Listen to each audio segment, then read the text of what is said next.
A reading of Paul's letter to the Romans, chapter 7, verses 1 to 13, from Eugene H. Peterson's The Message. You shouldn't have any trouble understanding this, friends, for you know all the ins and outs of the law, how it works, and how its power touches only the living.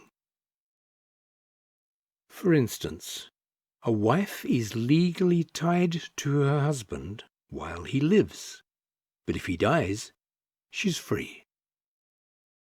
If she lives with another man while her husband is living, she's obviously an adulteress. But if he dies, she's quite free to marry another man in good conscience, with no one's disapproval. So, my friends, this is something like what has taken place with you. When Christ died, he took that entire rule-dominated way of life down with him and left it in the tomb, leaving you free to marry a resurrection life and bear offspring of faith for God.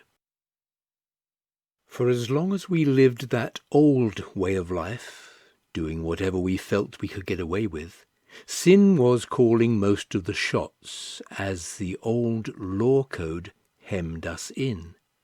And this made us all the more rebellious. In the end, all we had to show for it was miscarriages and stillbirths.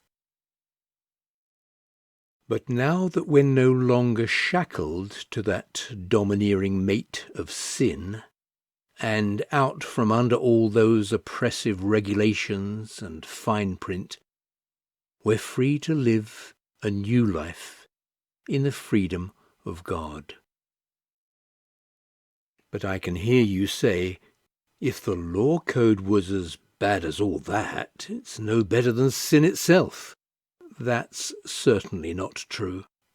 The law code had a perfectly legitimate function. Without its clear guidelines for right and wrong, moral behavior would be mostly guesswork. Apart from the succinct surgical command, "You shall not covet," I could have dressed covetousness up to look like a virtue, and ruined my life with it. Don't you remember how it was? I do, perfectly well. The law code started out as an excellent piece of work. What happened, though, was that sin found a way to pervert the command into a temptation, making a piece of forbidden fruit out of it. The law code, instead of being used to guide me, was used to seduce me. Without all the paraphernalia of the law code, sin looked pretty dull and lifeless, and I went along without paying much attention to it. But once sin got its hands on the law code and decked itself out in all that finery, I was fooled and fell for it. The very command that was supposed to guide me into life was cleverly used to trip me up, throwing me headlong.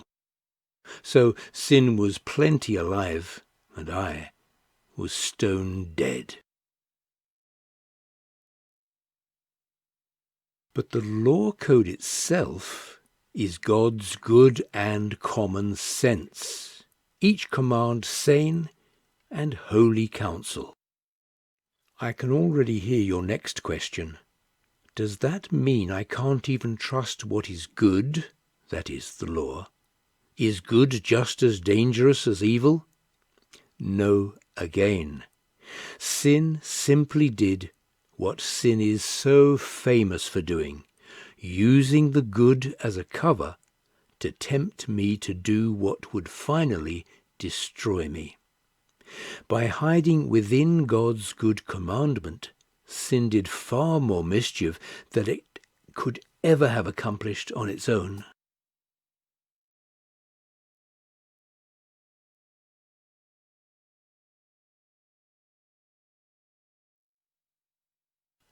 Free to live in the freedom of God was a reading from Paul's letter to the Romans, chapter 7, verses 1 to 13, from Eugene H. Peterson's The Message.